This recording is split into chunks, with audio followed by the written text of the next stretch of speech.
Xiaomi balik lagi dengan si flagship killernya, yaitu Xiaomi Mi 9 yang udah rilis di bulan yang sama dengan si Samsung Galaxy S10.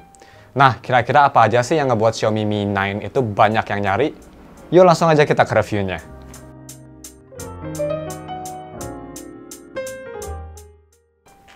Halo guys, nama gue Stefan dari StefTech dan kembali lagi di channel yang isinya budget teknologi semua. Sip, langsung aja kita moving on ke yang pertama, yaitu harga dan speknya. Nah, jadi ini tuh harganya tuh 9 juta. Dan untuk harganya sendiri, menurut gue ini masih sedikit mahal. Dan gue ada firasat nanti pas pertengahan tahun atau akhir tahun harganya bakal lumayan anjlok turun. Tapi ya untuk harga 9 juta tuh gue dapet yang varian 6GB RAM dengan 128GB internal storage yang nggak ada microSD expansion.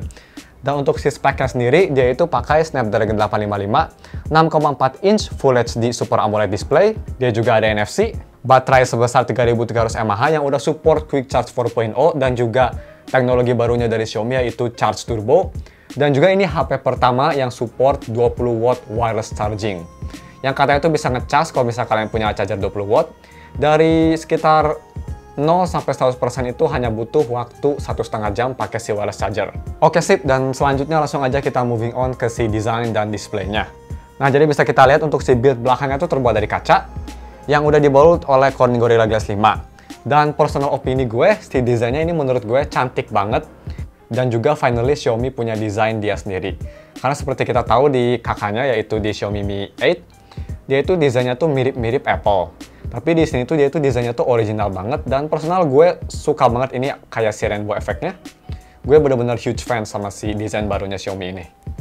Coba kalau misal ngomongin tentang desain, ada satu keluhan yang gue rasa yaitu mungkin karena ini tuh lebih ringan, jadi si feelingnya tuh nggak sepremium si Mi 8. Terus kalau misal kita ketok belakangnya juga, dia itu feelingnya nggak sekokoh si Mi 8. Tapi selain itu sih ini desainnya mantep banget, gue suka.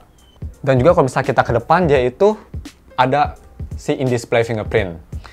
Dan dibanding dengan si Vivo V11 yang juga pakai in-display fingerprint yang di Xiaomi Mi 9 ini tuh katanya lebih cepat, dan kata si Xiaomi itu ini tercepat di dunia. Tapi memang setelah gue coba, ini fingerprintnya memang lumayan cepat. Dan untuk di depan juga ada Face ID yang pastinya nggak se-secure, for example, Pocophone F1 yang pakai infrared, ataupun kakaknya yaitu Mi 8 yang pakai infrared. Di Mi 9 ini yang pastinya nggak bakal lebih secure. Tapi dia itu ada Face ID, dan kalau di malam hari juga ini bekerja dengan baik.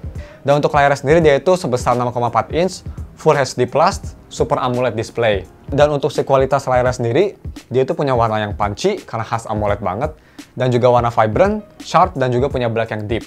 Kalau misal gue bandingin sama si Xiaomi Mi 8, ini tuh warnanya sedikit lebih sharp dan sedikit lebih vibrant dibanding si Mi 8. Dan untuk si brightness levelnya sendiri ini sama kayak si Mi 8, sampai 600 nits. Jadi kalau misal dipakai di bawah sinar matahari itu nggak ada masalah sama sekali. Dan juga yang terakhir itu untuk si responsif layarnya. Ini juga sama halnya dengan si Mi 8, dia itu nggak ada touch delay sama sekali. Kalau misal kita ke keyboard nih, terus kita typing, biasanya tuh kalau HP Xiaomi kayak Pocophone F1 atau Mi Mix 2S ada sedikit delay di bagian kanan kiri layar, atau lebih tepatnya di keyboardnya tuh di bagian Q dan P. Tapi kalau misalnya di Xiaomi Mi 9, kalau misalnya kita pencet, dia itu nggak ada masalah sama sekali, dan overall responsivitas layarnya di Xiaomi Mi 9 ini tuh sangat bagus banget. Oke, nah selanjutnya mari kita moving on ke si kameranya.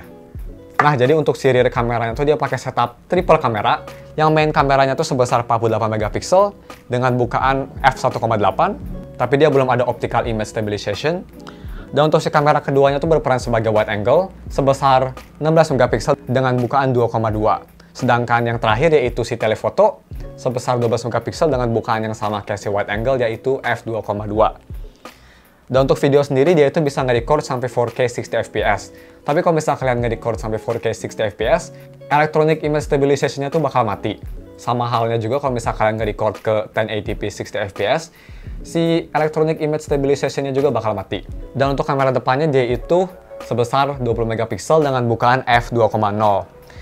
Dan untuk si kualitas gambarnya sendiri itu dia punya dynamic range yang bagus, gambar yang detail, dan juga warna yang lumayan vibrant.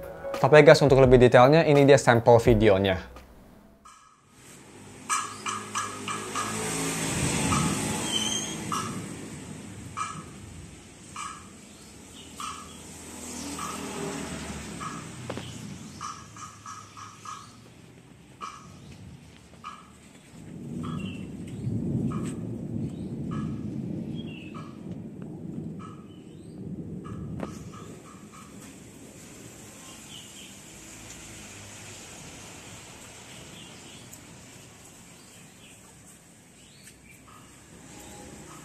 Dan selanjutnya mari kita ke si audio quality-nya.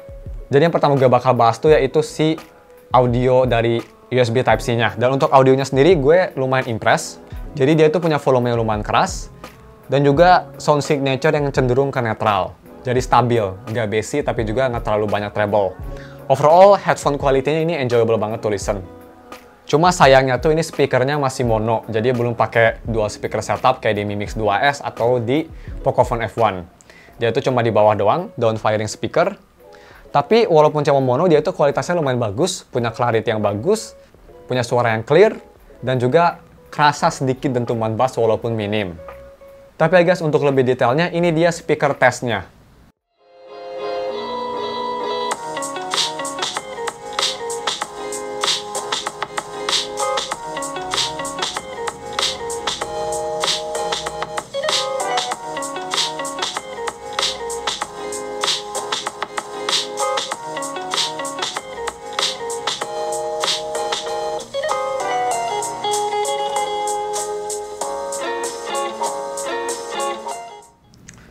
Oke guys, sebelum kita ke yang selanjutnya, mohon maaf karena ini tuh sedikit hujan, jadi mungkin ada sedikit background noise. Oke sip, dan selanjutnya mari kita moving on ke si gaming performance-nya. Nah, jadi dia itu pakai Snapdragon 855 yang punya Antutu score sebesar 365 ribuan. Dan yang pastinya dengan Antutu score segitu, main game berat di Play Store seperti Honkai Impact, Ark, Shadowgun, atau Blade 2 itu nggak ada masalah sama sekali di settingan rata kanan. Dan juga dia bisa nge-maintain 60 fps stabil. Karena kata si Qualcomm-nya tuh, Snapdragon 855 tuh 45% lebih cepat di CPU performance dan juga 20% lebih cepat di GPU performance. Dan buat kalian yang suka main game rhythm, di Xiaomi Mi 9 juga nggak ada masalah sama sekali. Main game kayak Love Life, Idol Master, atau game-game rhythm lainnya, nggak ada masalah di responsif layar dan nggak ada audio lag juga. Jadi untuk main game rhythm ini enjoyable banget, dan buat kalian yang suka main game rhythm, gue rekomen banget HP ini. Oke, dan selanjutnya mari kita moving on ke CUI experience-nya. Nah, jadi untuk CUI-nya sendiri dia udah pakai MIUI 10 yang berbasis Android Pie, cuma masih pakai ROM Cina. Yang artinya fitur-fitur kayak Google Assistant button yang ada di kiri, dia itu kalahkah nge-launch Xiaoyu Assistant. Jadi kalau misalnya kita pencet di kiri, press and hold, dia itu kalahkah nge-launch Xiaoyu Assistant. Dan juga selain itu juga, karena ini tuh pakai ROM Cina, si DRM infonya tuh masih Widefine L3. Yang artinya kalau misalnya kalian nonton Netflix, hanya bisa sampai 480p. Tapi selain itu, si experience-nya sendiri, day-to-day performance ini mantep banget. Ini gue bisa bilang HP tercepat dari Xiaomi yang pernah gue pakai. Multitasking, browsing Instagram, ataupun nonton YouTube sambil gaming, itu tuh gak ada masalah sama sekali dan overall smooth banget. Oke guys, dan satu lagi nih, fitur yang gue suka banget dari si Mi 9 yaitu Dark Mode. Jadi cara nyalainnya tuh gampang banget, kalian tinggal ke setting, ke display, terus nyalain Dark Mode. Dan untuk sementara Dark Mode ini hanya available di Xiaomi Mi 9, tapi kata si Xiaomi dia itu bakal ngerilis juga ke HP-HP sebelumnya kayak Mi 8, Mi Mix 2S, atau Mi Mix 3. Tapi ya guys, gue suka banget sama si Dark Mode yang ada di Mi 9 ini. Oke, dan selanjutnya ini menurut gue yang jadi selling point si Xiaomi Mi 9, yaitu dari battery life-nya. Walaupun dia itu battery life itu cuma sekitar 3300 mAh, tapi gue impress banget sama battery life-nya karena dia itu kan si chipsetnya tuh cuma 7 nanometer, jadi sangat efisien, yang artinya si battery life-nya tuh bagus banget. Di sini bisa kita lihat gue dapet sekitar 16 jam standby dan juga gue dapet 7 jam 15 menit screen on time. Dan untuk pemakaiannya sendiri gue itu campur, jadi browsing internet, YouTubing, sama main game juga. Jadi ya, kalau misalnya kalian cuma light user, ini pasti bisa sampai sekitar 8 jaman. Dan untuk charging speednya sendiri, ini salah satu yang bikin gue shock. Ini charging speednya cepet banget. Ngecas dari 10% sampai 100% tuh hanya butuh waktu sekitar 1 jam. Dan untuk konklusinya, overall untuk harga 9 jutaan tuh masih cenderung sedikit mahal menurut gue untuk kelas Xiaomi. Tapi kalau misalnya kalian lihat kompetitor lainnya kayak si Samsung Galaxy S10 atau ya HP-HP flagship yang baru keluar di tahun ini, untuk harga 9 juta tuh Mi 9 masih ngasih harga yang lumayan worth it di price segmentnya. Punya build quality yang premium, chipset flagship yang paling baru, triple kamera yang menurut gue implementasi paling baik, dan juga punya fitur-fitur unik lainnya seperti dark mode, in-display fingerprint, ataupun 20 watt wireless charger. Cuma memang kalau misalnya kita lebih sabar 3 atau 5 bulan ke depan, harga si Xiaomi Mi 9 pasti bakal turun lumayan signifikan seperti si kakaknya yaitu Xiaomi Mi 8. Dan juga yang pastinya, si Xiaomi Mi 9 itu nggak resmi, yang bisa jadi deal breaker bagi beberapa orang. Tapi kalau misalnya kalian nggak mau nunggu lama, menurut gue sendiri, harga 9 juta tuh masih worth it deh. Dan kalau misalnya kalian tertarik dengan HP ini, gue rekomen banget. Tapi ya guys, mungkin cuma segitu aja videonya. Mohon maaf kalau misalnya gue ngomongnya kecepatan, atau ada yang salah, atau ada fitur yang kelewat. Jangan lupa like dan subs. Thanks for watching. We'll see you in another video. Bye.